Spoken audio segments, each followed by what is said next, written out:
I don't think there's any end of globalization whatsoever. There may be a political pause. There may be friction between China and the U.S. that, America is going through a temporary mental illness with our dear leader, but globalization will continue. I don't necessarily agree with the idea that technological change is exponential. I would say that for sure, AI is not exponentially improving. And the problem is that we don't have any good metrics for anything beyond human. I would say we invented our humanity, invented all the things that we like about us, our sense of fairness, our sense of generosity, our sense of altruism, all these things. And that's sort of our greatest and first invention. And we're not done yet. It's very clear that recent studies have shown that our genes are actually changing faster than they have ever changed in the past. And so I see us at the human enterprise as a very malleable enterprise. We're not fixed. Hi, I'm Kevin Kelly, senior maverick at Wired magazine, author of many books, including Out of Control, and a very recent book called 2049, The Next 10,000 Days. 每期对谈一个陌生领域，欢迎你收听天娱兔 FM。这是一档为了开拓眼界、走出自己的局限而设立的视频播客。我们通过与人对谈来与未知的领域以及知识互动。你对于未来的想象是什么？想象未来似乎是每个人与生俱来的能力。在小的时候，我们或许都对于未来有着无限美好的畅想。但是随着我们逐渐长大，随着世界经济和政治格局的不断变化，以及伴随着科技的爆发式加速发展，未来的样子似乎变得越来越不确定。而它也不一定像我们曾经想象的那样美好。人类的未来会走向何方？我们会失控吗？人类该如何预测未来？对于这些问题，可能很少有人比我们本期的嘉宾更适合回答他们了。有人说他是硅谷精神之父，他发明了互联网的点击广告模式，他是1000铁杆粉丝理论的提出者，他还曾经和亚马逊的贝索斯一起在山里建造了一座可以运转1万年的机械钟。本期节目，我们有幸请到了世界知名的未来学家、连线杂志的创始主编凯文·凯利，也就是 KK 来做客本期节目，和他一起聊一聊人类的未来。这次的各位可以把人脉打在公屏上了。在本期节目里，你将听到凯文·凯利眼中未来的样子，他预测未来的方法论是什么？科技不断加速爆发意味着什么？我们的未来会失控吗？在未来，我们该如何与 AI 交互？语言在未来会消失吗？中美博弈与逆全球化会把人类未来推向何方？而我们在当下又该如何做出自己的选择？等等话题。KK 在录制结束之后跟我们说，他给这次对话打满分，而对于我们来说，可能醍醐灌顶也不足以形容 KK 的思维敏捷和他的思想宽度，所以也相信这期节目也一定会对你有所帮助。1个多小时的长视频，很多人看不到我们最后要3连的地方，所以如果可以的话，希望你能够先3连支持一下再看，多谢。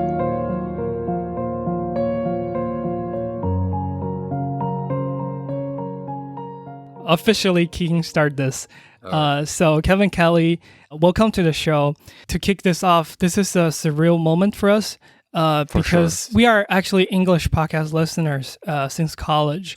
And we listen to a lot of your content. And just like you said, maybe like 800 of your 1,000 true fans are in China. We heard your name a lot from friends, from inspiring people. To start off, in your book, 2049, the main focus is about optimistic possible scenarios of the future in the next 10,000 days. But like Jeff Bezos said, people probably always ask you about what's going to change in the future. But the more important question sometimes might be what's not going to change.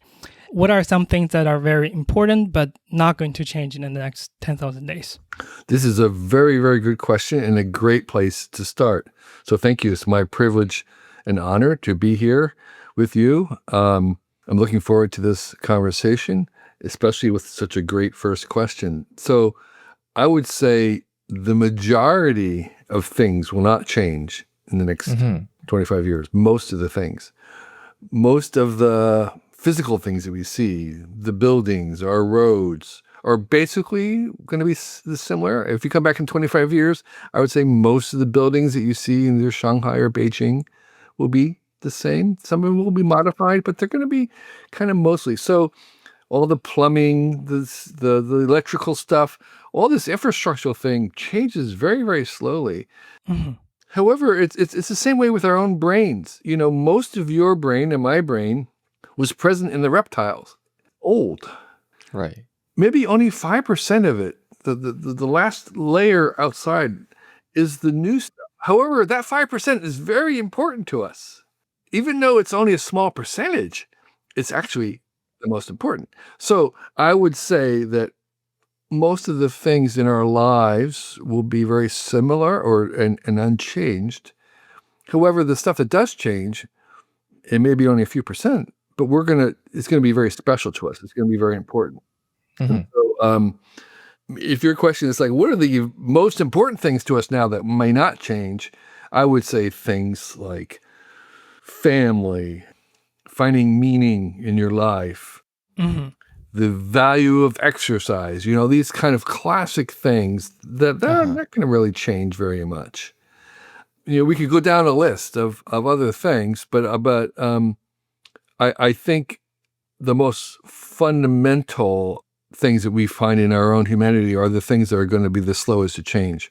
My friend Stuart Brand has something he'll call pace layering, which is the idea that the different rates of change of things, and at the very, very top is kind of like fashion, things that are in fashion or not. Memes, they change very, very fast.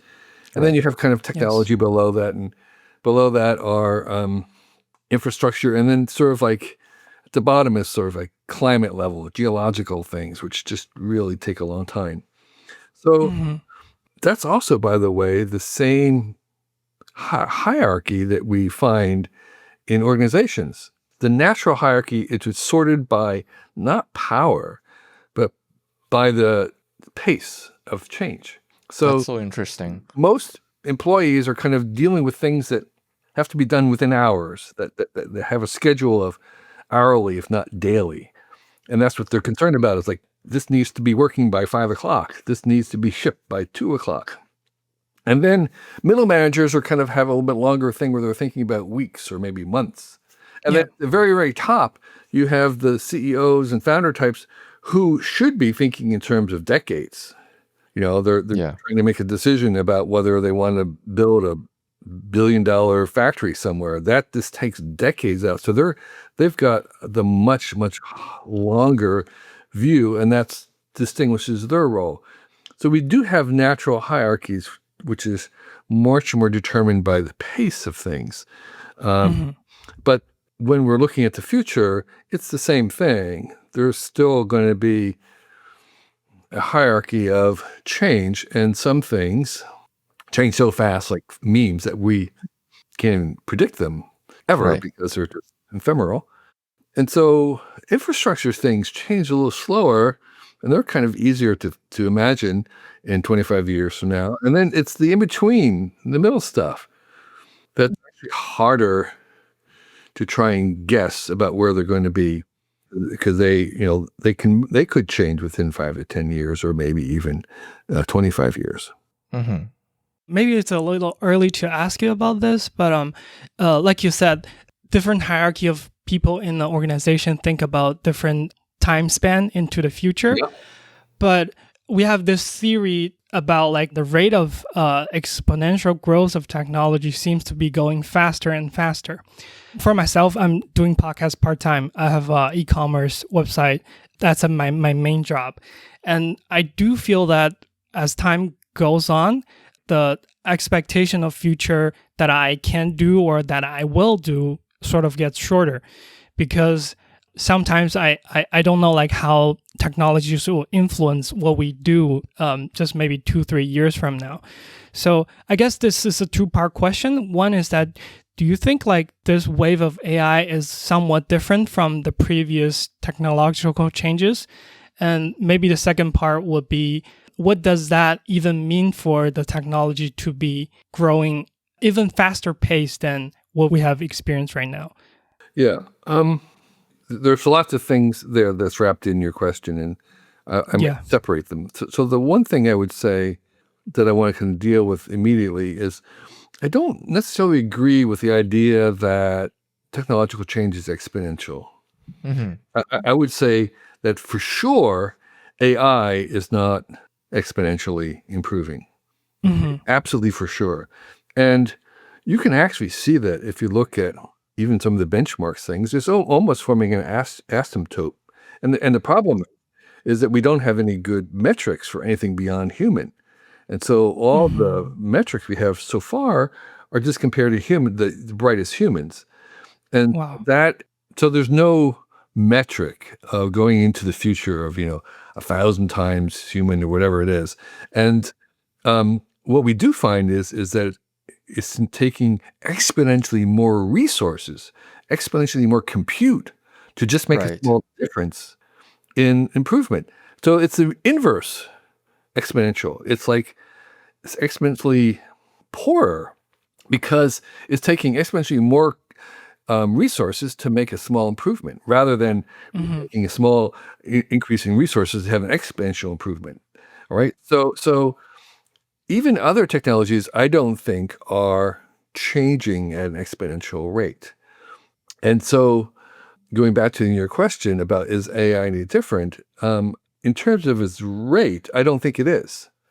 Neural nets have been around for at least 30 or 40 years. Uh-huh.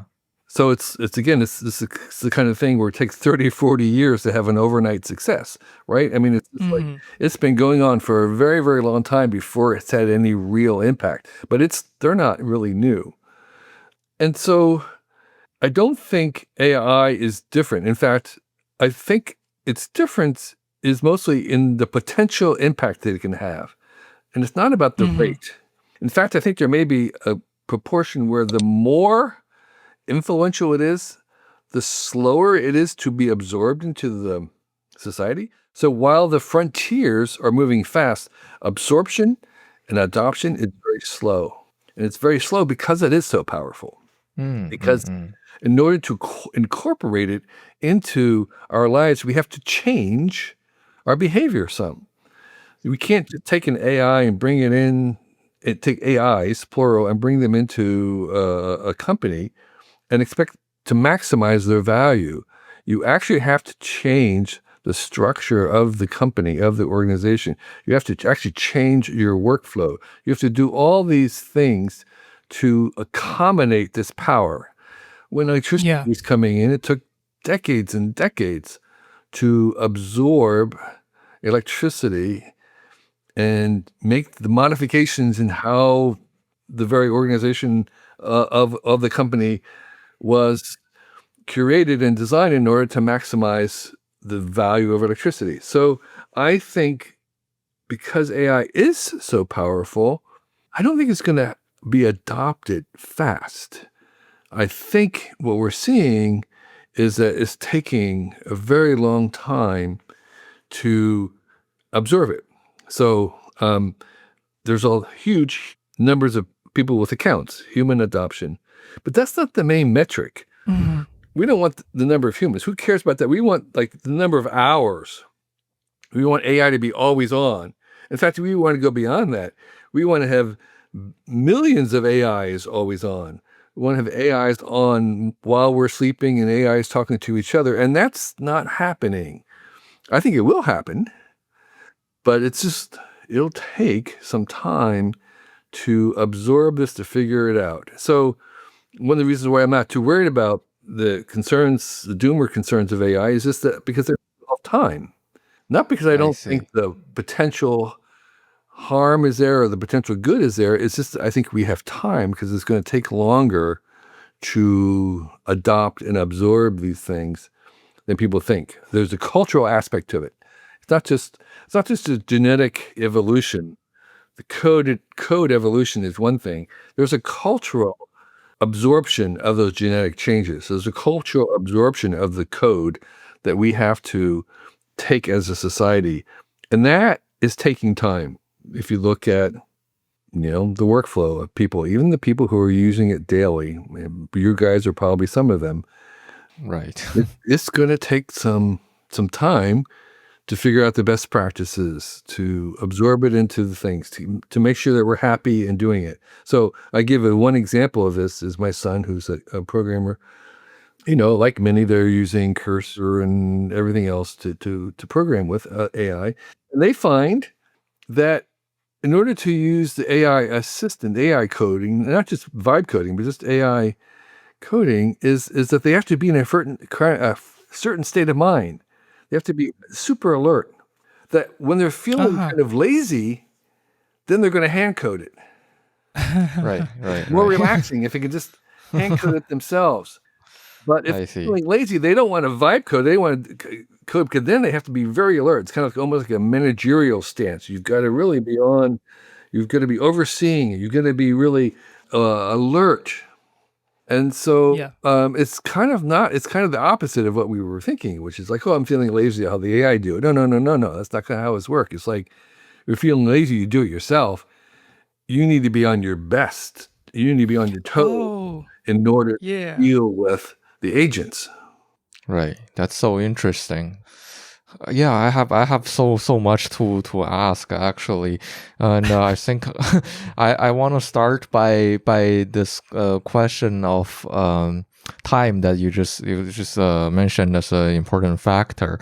You're saying that we need time for infrastructures to be built, for the ways of working to be adapting how technology develops, and I'm just thinking.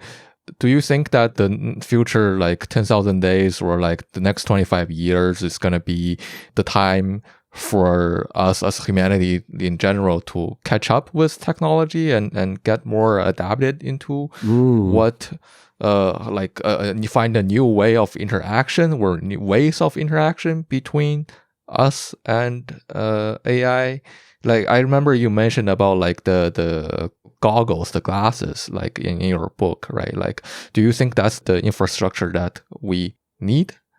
Yeah. Again, I think there's a couple of questions rolled into your question. So to the last point, my image of technology, we'll call this communication or computing technology, digital technology, was, the first computers filled a room and they were far away. You actually, often built separate buildings, and my father and other people would carry the punch cards over to the building to have the computer.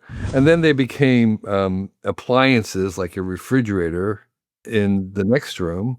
And then they became short little half-size refrigerators in your office. And then they became PCs on your desk. Then they kept getting closer and closer to you. Then they were on your lap, and then they were in your pocket, and next they're going to be on your face.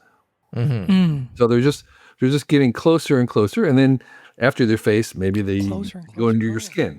And so we are more intimate. There's a more intimacy with technology, okay? And at the same time, I think we are more dependent on technology. That also, as it gets closer to us, as it comes something we're wearing it and that it's against our skin and it's always on, we are very, very dependent on this technology. I see you're both wearing glasses, and this is one kind of technology where you're really dependent on it. We don't get upset by the fact that you have to wear glasses, that it's somehow disabling or something. No, it's enabling. And so we say, well, the solution is that you need to throw away your glasses so you aren't dependent on it. No, the solution is to make sure you always have your glasses. Okay? And the same thing with electricity. If you have been in a brownout anywhere in the world where the electricity has gone out for more than 1 or 2 days, it is amazing how dependent and how incompetent we are without electricity in a whole city. It's like nothing works. And so the solution is not, well, we need to overcome that and live without electricity. No. We just have to make sure that the electricity never goes off. Yeah. And that's the same thing that we're going to do with AI, is we're going to become increasingly dependent on it. It's going to be always on, and we're going to need it for everything. And it's not that should be like, well, we don't want to become that dependent on it. No. It's like, just make sure the AI never goes off. That's the thing. So, yes, we are going to become more intimate with it.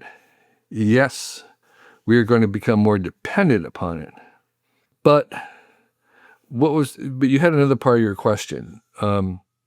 Yeah, that I think I have some new point actually, Yeah. just based on what you're saying, and because especially you shared about your son's example earlier about Right. how we need to be like hyper focused and then like do our best to catch up with AI, to be able to work with AI. But now we're also saying that we need AI to be available all the time, and Right. so there are always going to be moments where we are lazy, right, and we are tired, and if AI is always available and then we are lazy, how does that tension will go on? Like, do we just like have AI become more and more, say, user friendly just because we're so intimate with them? So like even when we are lazy, we're okay to use them, or Right. the other end of things, maybe we just try our best all the time and get fatigued and get exhausted. I feel like that's what happening at least in recent years, right? Yeah. Well,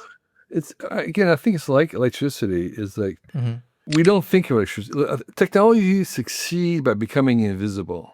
Mm-hmm. AI will succeed if it becomes invisible. If we never think about it, that's the AI Yeah. that we want. I see. We don't ever want to even think about it at all. Right. You don't want to even be aware that there's AI.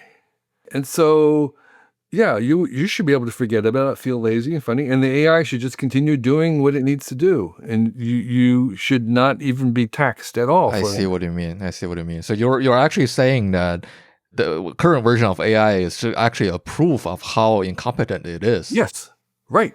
Exactly. The fact that we know about it and have to deal with it is a failure Yeah. that we'll overcome. That's fascinating. Okay. And so another way to look at this is, I think I mentioned this in the book, but I like to look at how the rich lead their Yeah. lives as an indication of where we're going. And I would say that in 100 years from now, maybe 50 years, maybe 25 years, the richest people on this planet, whoever they may be, they're probably not going to be Jeff Bezos and Elon. There'll be someone else. It'd be YouTube. YouTube will be the richest people in the world. And so I can be pretty sure that they won't deal with AI at all themselves. Mm-hmm. The display of wealth, to show you wealth, is that you will surround yourself only with people. And those people will have to deal with the AIs. Okay. And so again, most of the AIs in 10,000 days, in 25 years, the majority of it is going to be AIs dealing with other AIs. Mm-hmm. It's going to be infrastructural. Most of the tokens are going to be from one AI to another. It's going to be what I call A to A, agent to agent, bot to bot. And that would be the majority of the cycles and compute used. It will not have any outward facing to humans whatsoever. Yeah. 99% of it is going to be invisible to you, even at the best. There'll be 1% of the cycles spent on human interaction. And for some people, they would like to keep that to a minimum. And others would like to have a conversation all day long with it. And other people, like yourself or myself, it's like, no, I'll regulate. I'll have periods of time when I'm not talking to it, when I don't care, when I don't want it to look over. And so that will be a choice that people will have. And a lot of it will be dependent. But that even at the best, at the most, is still only going to be a tiny percent of AI done. And I think for most people, the more invisible the AI is, the happier they're going to be. Mm-hmm. It feels like what you're saying is we can compare this to coding. Like talking directly to AI is like people coding in the era of the internet, or like writing a web page or something. For now, we just use the end product. We're not actually coding. And like maybe in the future, we're not talking directly to a chatbot AI, but we are using the end product of some sort of AI integration on a daily basis. Right. I mean, in a certain sense, you want coding to go away entirely. Yeah. Why do we want to code? We shouldn't want to code at all, really.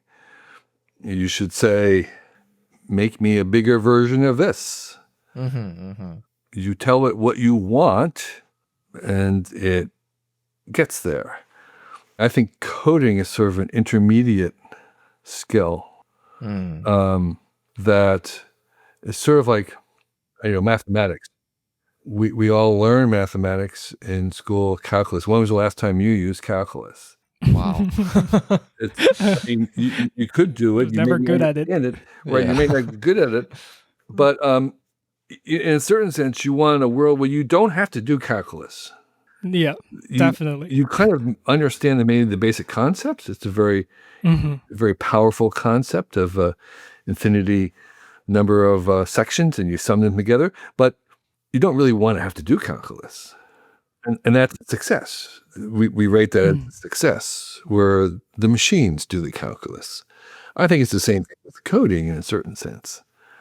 There will certainly be people who are better at asking the machines to do things. And that'll be the equivalent of coding. Already we see that with prompting is a skill, Yeah. and you have to be an AI whisperer. You have to kind of understand how the AI works to be able to talk to it. They'll get better and smarter, but there'll still be some people who will be better at it than others.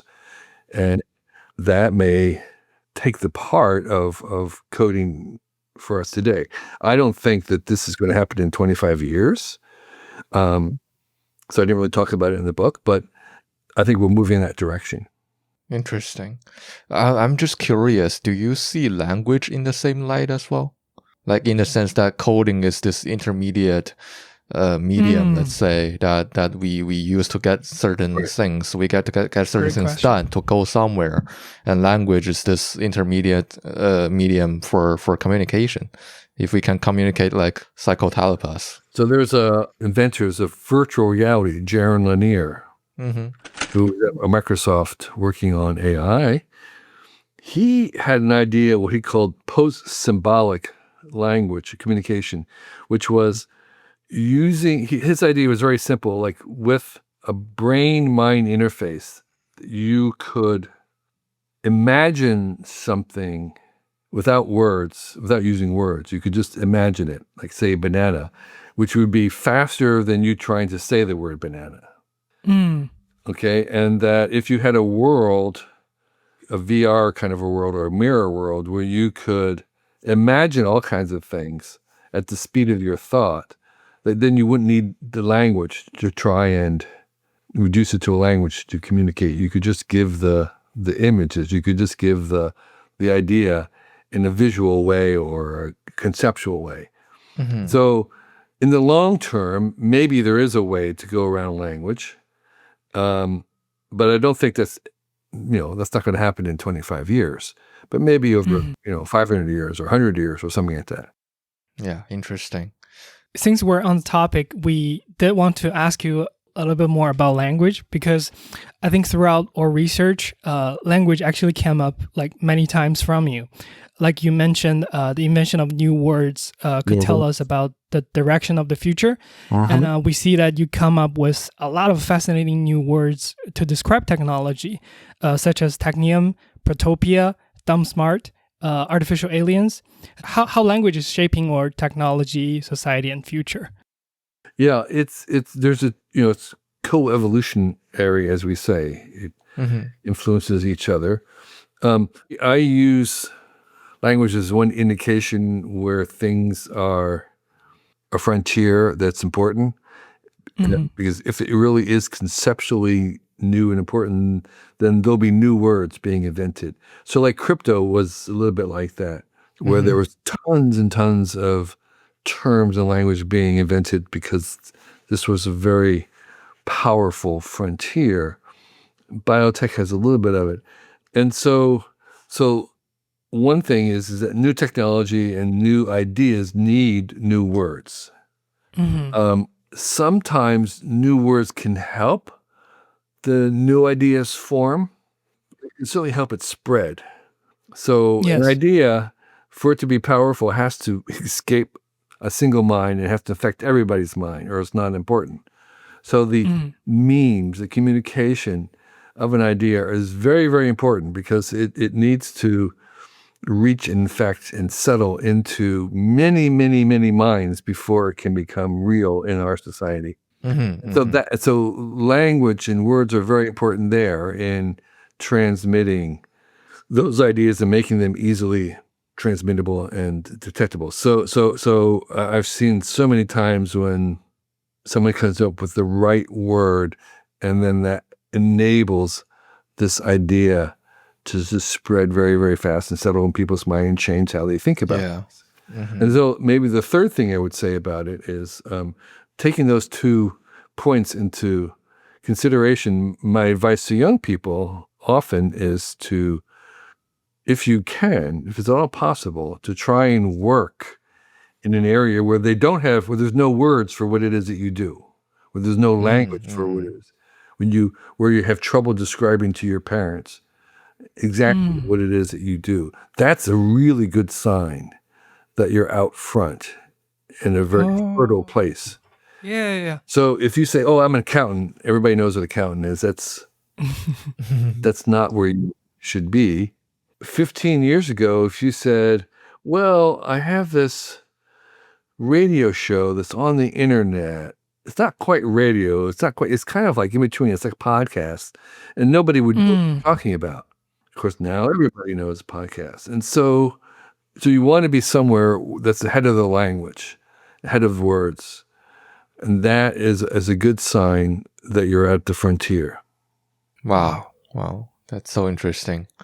Very, very brilliant way to look at language and how that interacts with how we live. I do want to take a little bit of a step back and ask you a question maybe that only you can answer, because we have seen a lot of your content, and it seems like you always can come up with a great answer right on the spot. Like people throw like a million questions about the future and how technology, like what we're doing right now. Sure. And because you always have a quick and insightful answer on the spot. Well, to us, that seems like you have some kind of a framework in your mind to process the trajectory of maybe technology or the future. What's the framework? Do you think it is? That's a really great question. And thank you. And by the way, you might have heard me say this before, since you said you listened to my podcast. I rate my enjoyment of my appearance on a podcast by how many questions I've been asked for the first time, questions that no one's asked me before. Yeah. So you're doing really great. Thank you so much. Thank you. Well, do I have a framework? I do have a framework for technology. I'm having to think about this. I don't have a ready answer because I haven't been asked this before. I do have a framework, which I kind of laid out in my book, What Technology Wants, which is that technology is a system that has its own inertia, its own biases, its own tendencies, and that in general it is an extension of evolution. So I have sort of an evolutionary lens that I look at technology. Yeah. I also am a big believer in progress. So the arc of progress is another large vector in my point of view. I believe that progress is real and that we are making progress both as a society and as a species. So that's another lens, another structure in the lens of looking at things, is to see it in the most positive way possible. But at the same time, as you heard from the beginning of this thing, is that I think things move slow. So there's a weird thing about time, which is like we tend to overestimate what could happen in 1 or 2 years and underestimate the power of 100 years. And so I tend to generally take a longer view of things. Right, so I'm always taking a longer view, and that enables you to kind of like less tendency to think things are going to happen now, but I'm stressing the power of them over the long term, over, say 10,000 days. So that's another lens that I also use. I don't know what we call that, but we'll make up a name. We're making words. It's 10,000 day lens. Okay. Yeah. The 10,000 day lens, which is that, or the long view. So that's the third thing: long view, evolutionary, and I forget what the second one I said was. But those three things are the framework that I tend to look at things. Very, very interesting and inspiring. Yeah, I'm just really curious about this long view that you mentioned because in the book, we're talking about the future in 10,000 days. And I'm just wondering, maybe you can share with us some of your thoughts on the even longer future, like say like 100 years or like 200 years. And I have a particular angle that I'm interested in, like because you mentioned earlier and also in the book that one method that you use to predict the future is see how the wealthy people are using right now. And we see that, say, for example, the wealthiest people in the 80s, they're using mobile phones, they're using computers, which are becoming, well, basically ubiquitous right now, right? But like you just mentioned earlier that maybe the most wealthy people in the future, like say in 10,000 days, they will not be interacting with AI. They will be interacting with only people. What does that mean for the even further future, right? Because like using your method, looking at it, you're like, there's no interaction with AI. Mm-hmm. Yeah. So that's a good point. This 25-year vision that I have in the book, 2049, which, by the way, I should also clear up, there really aren't predictions in the book. There are more scenarios where these are things. I'm not saying these things will happen. I'm saying these things could happen or maybe should happen.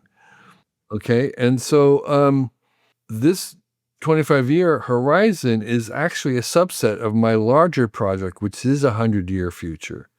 So I'm working on something I call the 100-year desirable future. And I did this book as a warm-up. Like, okay, let's do 25 years. But my real intention and hope is to look at 100 years, because it's not a prediction. Again, this is strictly a fantasy story of something that we could aim for, something that I would like to have rather than saying that we're going to have. And I think it's very important to have those kind of long-term visions to help guide us in making these things that we're not going to be able to make in our own generation. That may take the next generation to complete. And so I think that's the mark of civilization, is that it embarks on things that are not done in one generation. China is very good at having generational scale enterprises in the past. And so part of what I'm trying to do is to reintroduce that idea, although I didn't do it fully in this book, of taking something that's a 100-year vision and trying to work towards it. So what specifically in 100 or 200 years, it's, like say the rich, you were asking, what do the rich look like? I've thought a lot about that, and, it's kind of hard, I think, in a curious way. I don't know how to say this properly. I haven't been able to figure out the best way. But in a curious way, I think money, the kind of money that we keep track of, has a diminished value in 100 years. This is part of the kind of abundance idea. But it's also, I've often had the privilege of hanging around with the billionaires of today. Yes. And it's really weird because their phones are exactly the same phones that you have. They're not a billion times better than your phone. Their clothes are not a billion times better than your clothes. Their houses are not a billion times better than your home. Somewhat better. Not by that much. All those zeros don't really have the same meaning as they used to have. They've got a lot of zeros. But those zeros don't translate into actual differences in their lives.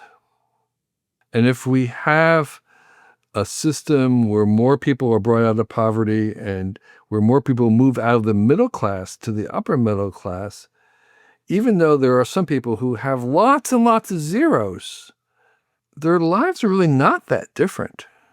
There are perks to having $1 billion. there's political influence and stuff, but most of their lives are not that different. They're not a billion times different than Right. their life. Okay, and so anyway, so thinking about how the one question is asked is, how would the rich person's life look different than someone who wasn't? Besides surrounding them with people, I think they would stress experiences. I'm not sure that I have a very good picture. Yeah, maybe they take vacations into space or something, the most expensive thing there are. But Yeah. That's still a vacation. it's still a vacation, and ordinary people would do the same. I mean, again, I've been on vacation with some of these people, and their vacations are not a billion times different than yours. So there are. So anyway, I would have to say my sure answer is I don't know. Yeah. I think this links to this idea of like industrialization and capitalism is providing like similar products to everybody. Like this famous quote, like you're drinking the same Coke like Bill Gates is. I'm not sure if that's the exact framing of the quote, but like basically saying we're using the same product. But I think what you're trying to say is maybe in the future, the gap between the experiences will decrease and get closer to each other. So people will need to find new experiences or new way or new challenge to live and experience their lives. Yeah. In a world of abundance, if we go forward in 100 years and most people have everything they need and more, then possessions just don't have as much meaning because you simply don't have room for it.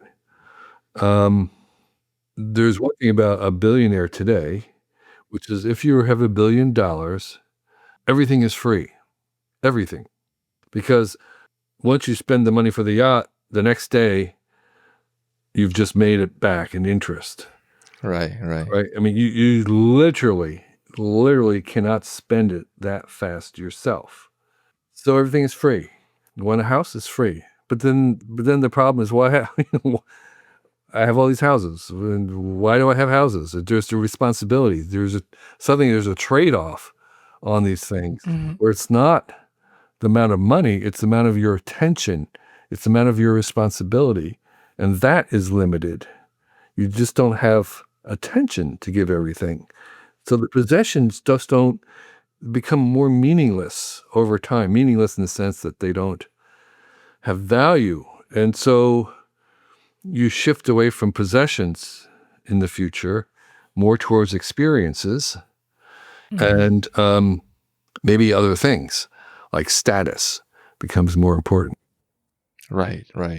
Okay, yeah, let's walk away from the wealthiest people here. We talked about your framework about looking at the future.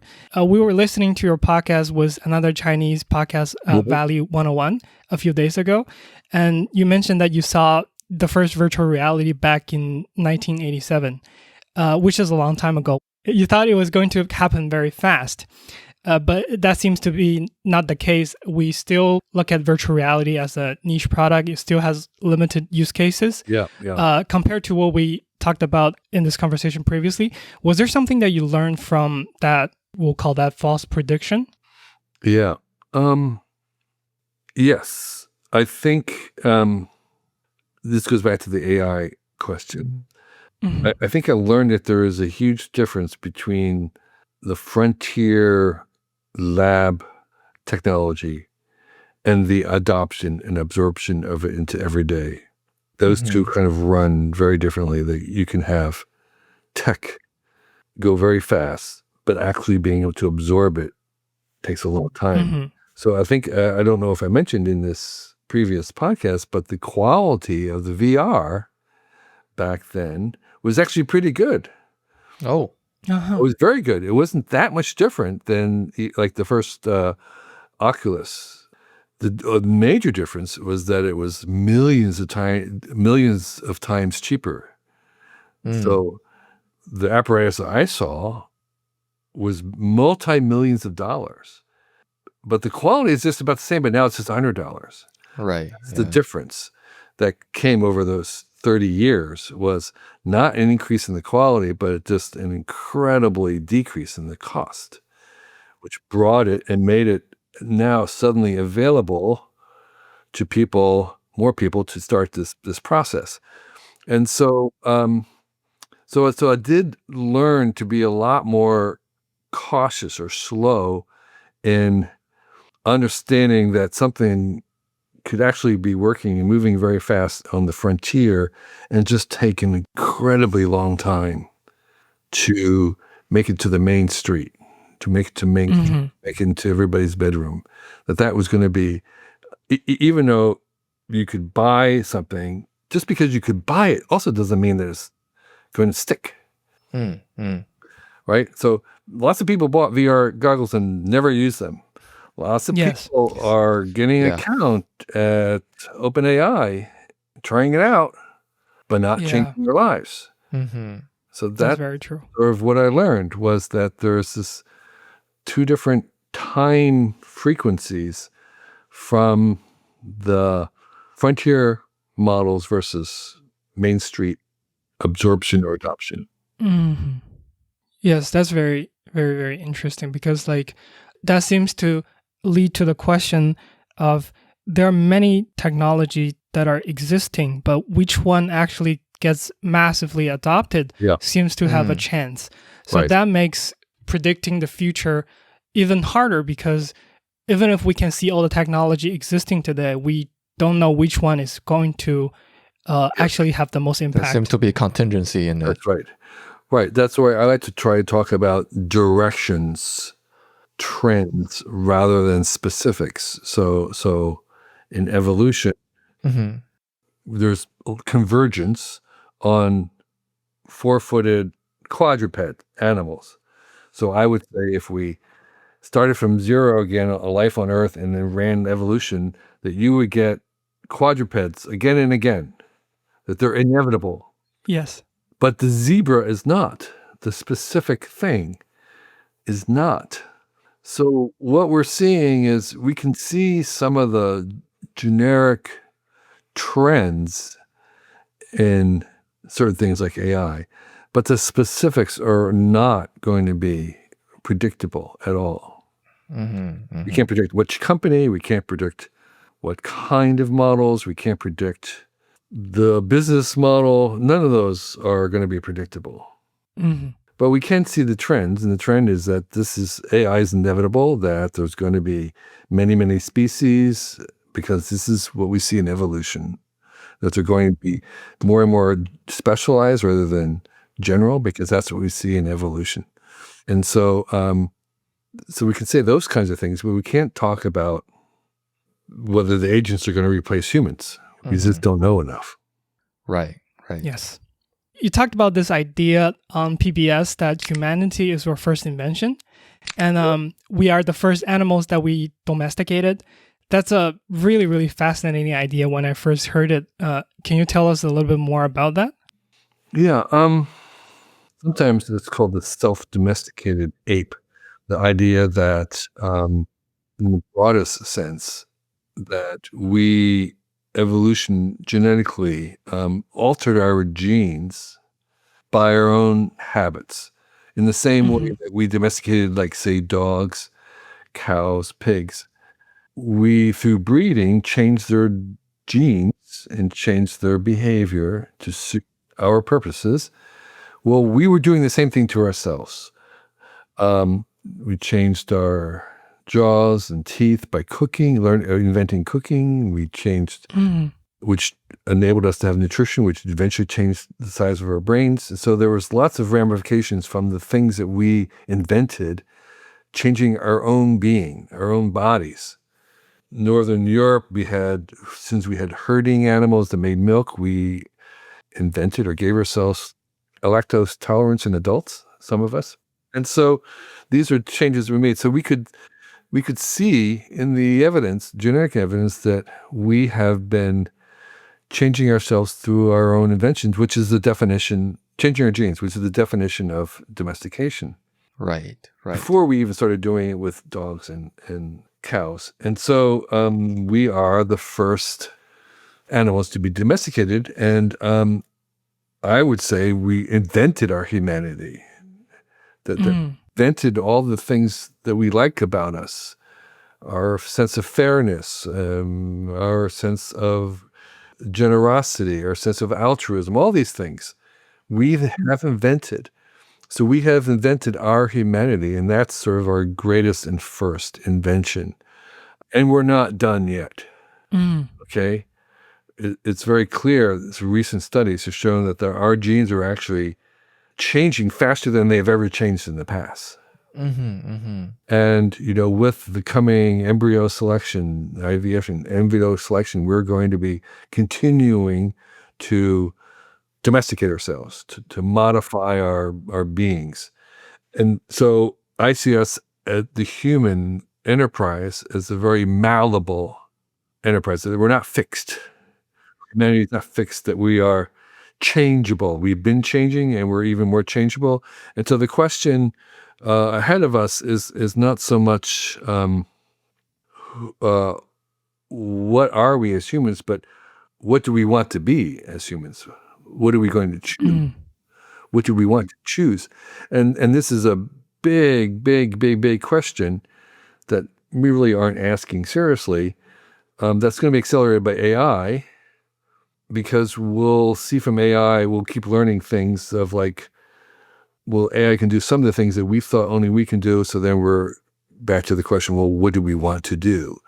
And so I think we have an opportunity to ask that question. And then there's another reason that AI is important, and that is that our own behavior and our own ethics and our own morality, our own sociability are all flawed.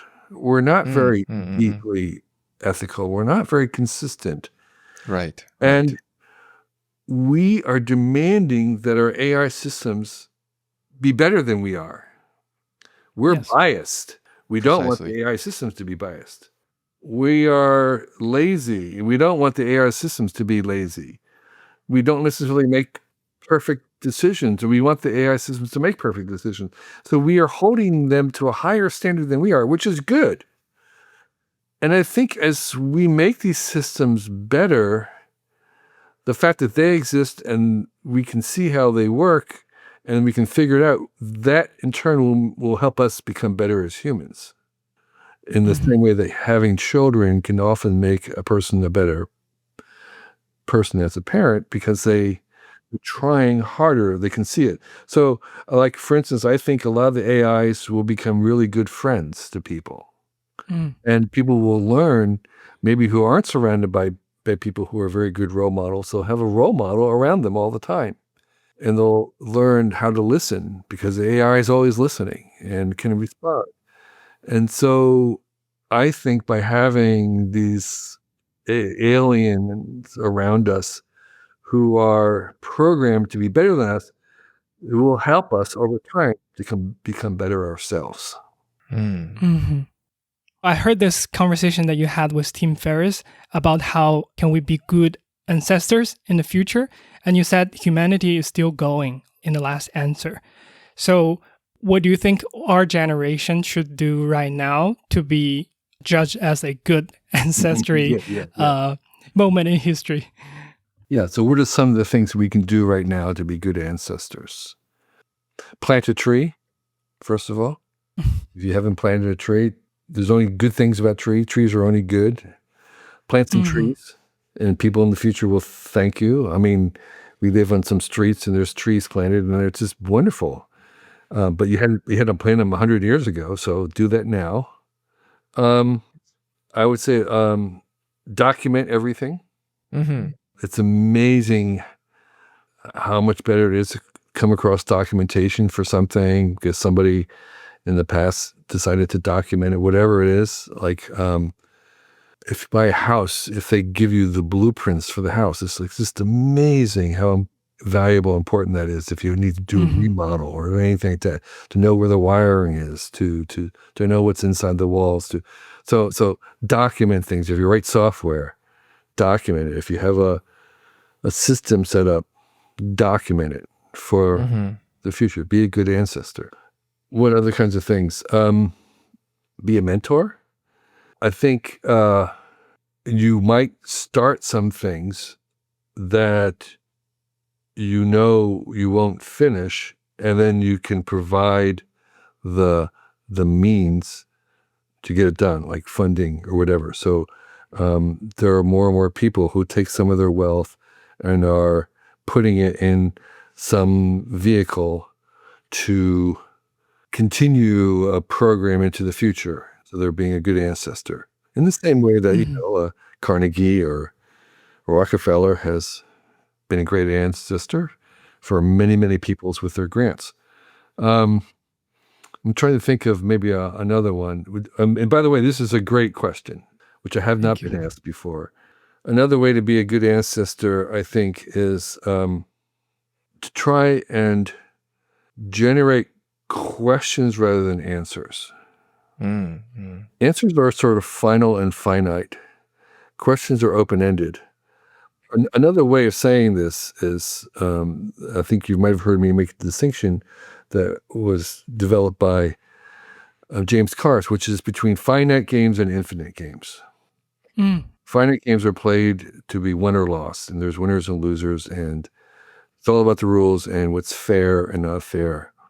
And an infinite game, there are no winner and losers. The whole point of the game is just to keep the game going as long as possible. And part of the agenda is to keep changing the rules so it continues. So being a good ancestor means trying to create as many infinite games as possible rather than finite games. Yes. Because infinite games keep going. Yeah. I think the very interesting point that you made was document everything, because like the current wave of AI seems to be based on all the things that we documented throughout our history. Right. And this problem that we have right now is that we don't have enough documented informations to train the AI. And it seems like that the amount of documentations that we did throughout our history is deciding like the level of intelligence that we have with AI. This is not a question, but I do want to throw this out there. Is one of our previous episodes, we talked about memory with a biologist. And one thing that he mentioned very interesting is they look at memory in two separate ways. One is describable memory and one is indescribable memory. So basically memories and feelings and experiences that you can't describe with words.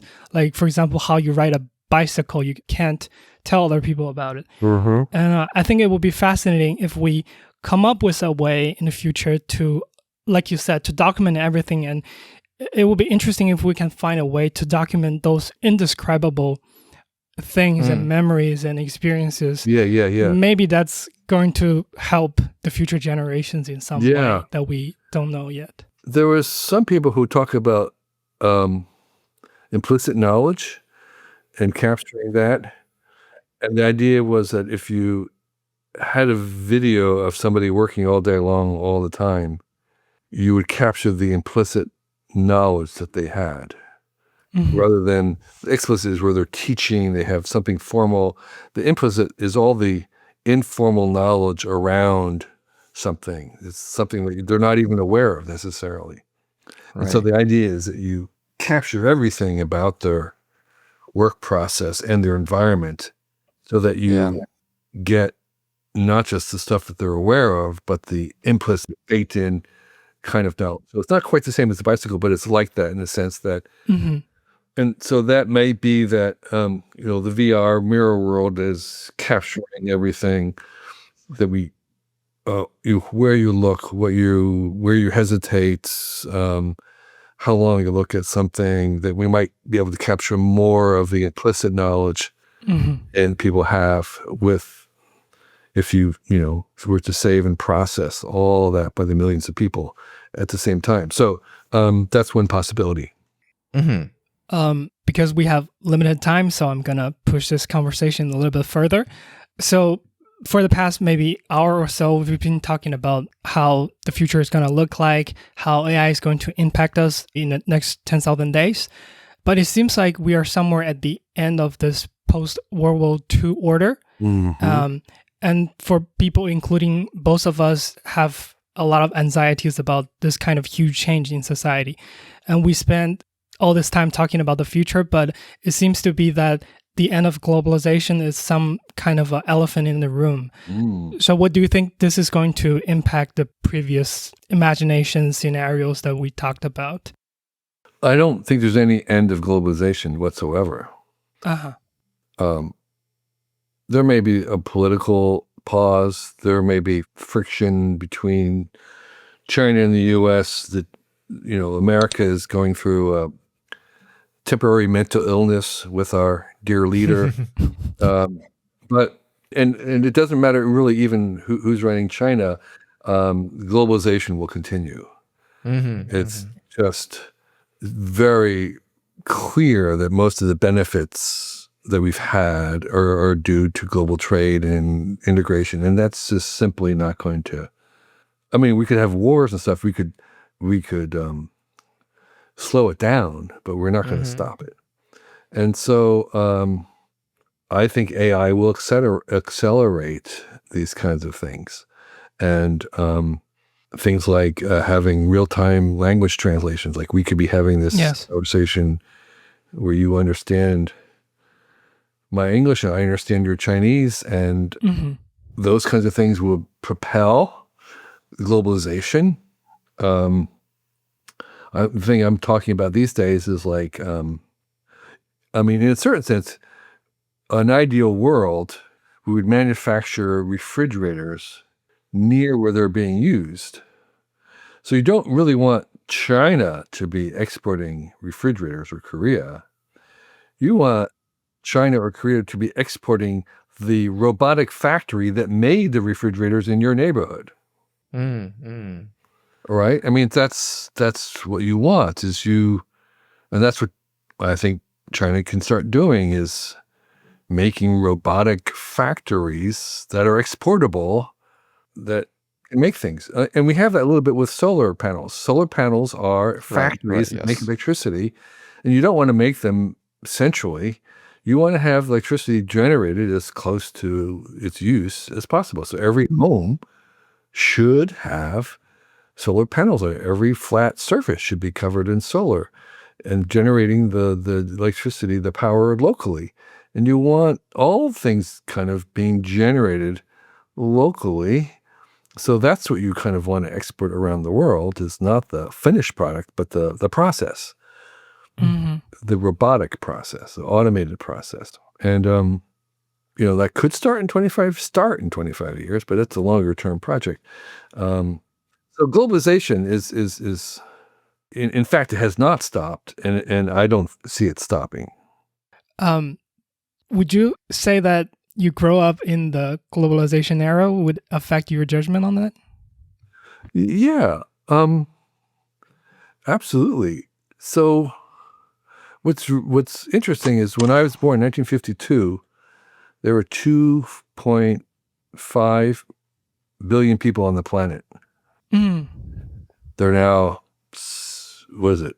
8? I think 7 billion? 7 billion. 8 billion? I've seen 5 billion more people in my own lifetime. All right? And I would say we'll never see that again on this planet. Yeah. There'll never be a 5 billion person increase in one person's lifetime again on this planet. So that was a very, very unique time. So the globalization that I saw was also part of another never to be repeated era, which is this massive first time industrialization, the first time of lifting. So when I went to China, when I went to Asia early on, there was deep poverty. Places like India, where most people did not own shoes, illiterate. And so I've seen, again, with my own eyes, I witnessed with my own eyes during my lifetime, not just globalization, but this massive stepping out of poverty. So there's so many other things that were going on at that same time as globalization that's very hard to unravel. For the question of whether I influenced by it. Yes, obviously I have to be influenced by it, but I was also influenced by these other massive, once in a planet Yes. experiences.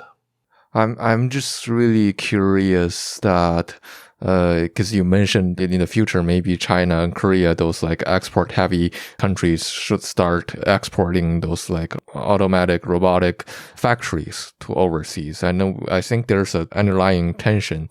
You're saying that people want to produce their stuff locally, right? Like they Yeah. import the factories, say, for example, or like let's just say solar panels from China, and they use the solar panels locally. So that's an importer. But from the exporter's perspective, for example, What's the benefit? What's the benefit, right? Oh, you mean like if China's exporting solar panels right now and they switch to exporting factories that made solar panels, what's the advantage to China? Yeah. That may be a dumb question, but I'm No, just it's not dumb. I'm going to guess that there's more value mhm. and more total value in exporting the factory than to a panel. And secondly, it's kind of, as they talk about it, it's up the chain. I think in 25 years, producing solar panels is just a commodity. It just becomes so easy for people, other countries to export, that there's no real advantage for China. And thirdly, I think China wants to, mature its economy and doesn't want to be solely dependent on exports Right. in general. And so, so for all those reasons, I think one of the ways you get there is you kind of, instead of exporting solar panels, you export this factory, which can go, and there's lots of places, it's like there's thousands, if not millions of places, neighborhoods or whatever, states, where this factory is gone and they make the solar panels locally. And then, you're always having new production, new versions, new quality. So you have to sell them another factory that's better. So I think that's a very enriching program. And if I was China, I would much prefer exporting a solar panel factory than billions and billions of solar panels. It requires more intelligence, it requires more value, it's a higher degree of sophistication, there's less imitation, there's less people that can do it. You're on the right path. Yeah.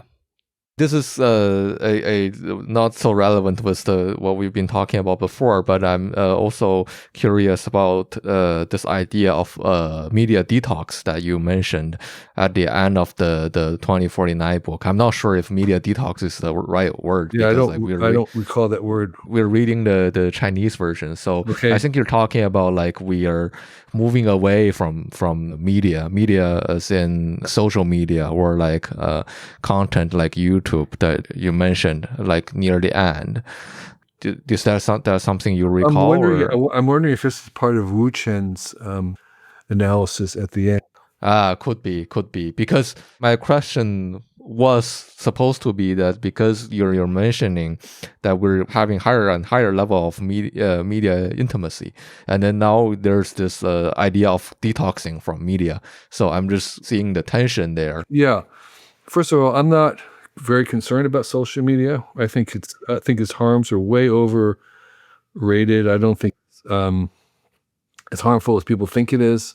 I think it's generally much beneficial. The one thing I would say about the media is that we're shifting away from text to the screen. I think YouTube and its kin, like YouTube and other video-based media, TikTok as well, are where the future is going to be, and this is a much more difficult media to control because it's fluid and unfinished and temporary, and so it's not fixed and monumental like text is. So our society, civilizations were started and run on text, which were fixed and immobile and monumental and static, and they had authorities and authors. We're moving into the screen, so it's a new, very different environment that we're having to learn new skills for. So I don't think of it as toxic. So detoxify doesn't mean much to me. But I do think that it is new with new challenges about how to control it because it is so liquid and messy, and you don't have authorities. So understanding the truth and trying to resolve the truth is a lot more complicated and a lot more difficult, but I don't think it's impossible. So I do talk about ways in which I think technology can help us ascertain truth in these systems, how we can have ways of tracking the source of things, and that can become a proxy for whether you believe them. I also think that we're going to have new metrics for trust. Well, particularly with AI, one of the central things you'll have to ask about an agent is, do I trust the agent to give me correct answers and the answers that I want and answers that are not manipulated? Do I trust it? And does that AI will have to ask the AIs that it's work with is, can I trust you? And so we're going to have a whole trust system and trust metrics in order to have a system of these agents that work and that we can trust.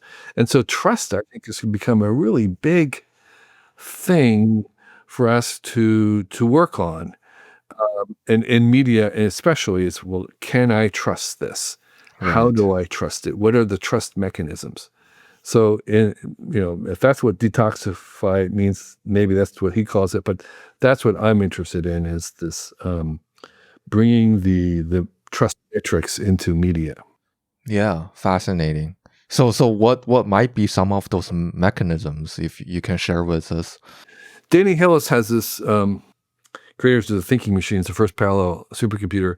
He has this idea that, in computer science, there's something called the triple in language, which is that every statement has a noun, a verb, and an object. A thing that does something to something. Noun, verb, object. In all languages, and that's the basic idea of a sentence.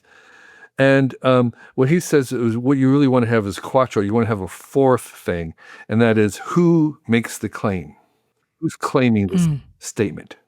And that should become embedded in and part of the statement. Is every statement, every fact would have to have someone who asserts it, a source, a provenance that's embedded in it. And that the only way you can really trust something is you can only trust the source. There's no mechanism for examining the statement to tell whether it's true or false. You can only examine the source and decide whether you trust it or not, whether they've been believable in the past. So with this idea of embedded assertions in it, maybe with blockchain, who knows how it works, there's many different ways, then everything that comes along would have the source. And that source could be extracted in many different ways. And like the source could be something where people vote, where it's consensus. So you have, if every source says that the capital of England is London, then if enough of them agree, it's kind of like Bitcoin, if 51% agree, then it's considered true. So that's an example of a way technology could have increase the trust of the systems. Right. I think throughout our conversation and your book, optimism has been pretty consistently existing in the conversation. What's your opinion about optimism? Because it's not as sexy as pessimism, especially in our for some current people. world. Yes, at least for some people. And we listened to your famous TED Talk about your protopia idea and optimism. Could you share with us what's your opinion about optimism and the idea of protopia? Optimism for me is not so much a temperament as a choice. So I have chosen to be more optimistic, and that everybody who's listening, no matter what your natural level of optimism is, you can choose to be more optimistic next year than this year. And that choice of being optimistic, the reason why you would want to do that is because the entire world that you see around you, if you look around and all the things and institutions and whatnot that are visible to you, every one of those was a passion project by somebody who was an optimist, who believed against all odds that the world should have this thing, this microphone, this camera, the building, the roads. Somebody believed it, and there was great opposition to it, always. And yet, here we are with this world made by optimists in the past, which suggests that into the future, that our future is going to be shaped by the optimists today. Optimists today who have a vision of what they believe could be, and they believe that it can happen, and that's the first step to making it happen, was to see it and believe that it can be happen. And so I suggest that our future is going to be shaped by optimists of today, and I want to be one of them. You should too. Yeah, that's very inspiring. I have a final question. My final question is, what do you think your relationship with the idea of future is? Because like everybody's asking you about future, right? Do you still get excited about this idea of future, or do you just get tired of it? I mean, writing the questions, I have this bell in my mind. It's like, should I ask more about the future, or like this is? But everybody is asking about it. Yeah.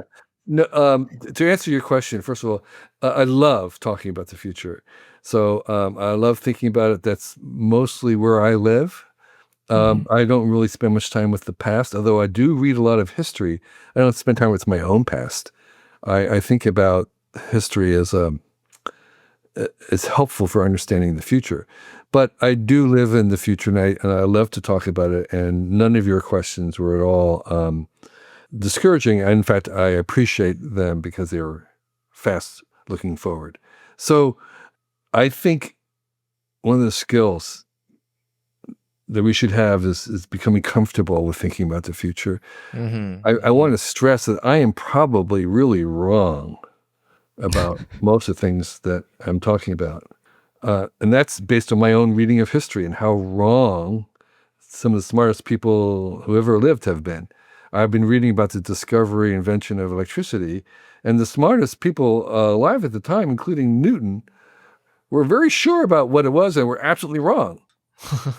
Okay? And so I am sure that we're really wrong about AI, what even intelligence is. However, even though I'm likely to be wrong, I think still there's a value in being productively wrong. But taking the long view, by thinking out front, if you are genuine and are willing to change your mind, that's okay. But the important thing is to look out beyond just next year or the next quarter and to try and think about 10 years and 25 years and what could be. So you may be wrong, but wrong is something that we can correct. Being blind is tougher to correct. Yes, there was this story about like having a wrong map to guide you, but you still can walk out of the desert. Right. Yeah, okay, let's conclude here, I guess. Thank you so much, Mr. Kelly. Yeah, let's hope this video captures both the explicit and the implicit knowledge that we exchange here. So it's a true pleasure to have you, Mr. Kelly. Let's please Thank say you. goodbye to the audience. Okay. Thank you so much. Yeah. 再见，晚安。嗨，这里是后期的天宇，不知道这期节目你觉得怎么样？本期节目一个让我很有共鸣的点就是 KK 说人性可能是我们人类的第一个发明。那人类从来也不是一个静态的物种，我们可能一直被自己的发明所影响，甚至所定义。而这其中语言扮演着一个非常重要的去创造与传播思想和共识的这样一个角色。所以如果你有一些在目前还无法被他人所理解的想法，以及还无法被定义的事业，也可能是你走在了语言的前面，而去探索和追逐它们，或许可以给我们带来更大的未来和可能性。我个人或许不会像 KK 说的那样成为一个纯粹的乐观主义者，但至少我们都可以尽力让自己相信的东西变成现实。好了，如果你对本期节目的内容有任何看法或是补充，欢迎你在评论区留言和我们一起交流。这期节目对于我们来说也是非常有纪念意义的一期。在本次录制结束之后呢，其实 KK 也还又和我们多聊了20多分钟的天儿，或许这也是我们都非常享受这次对话的一个证明吧。我们自己也感觉似乎突破了一些节目和语言的边界。如果可以的话，也许你可以和我们一起把这个节目带向更远的地方，去带给世界上更多的人。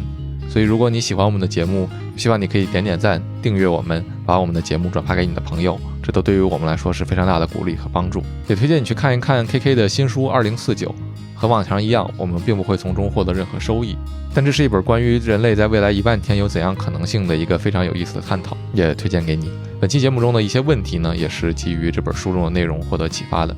在这里也特别感谢中信出版社的编辑齐思杰老师帮我们与 KK 牵线搭桥。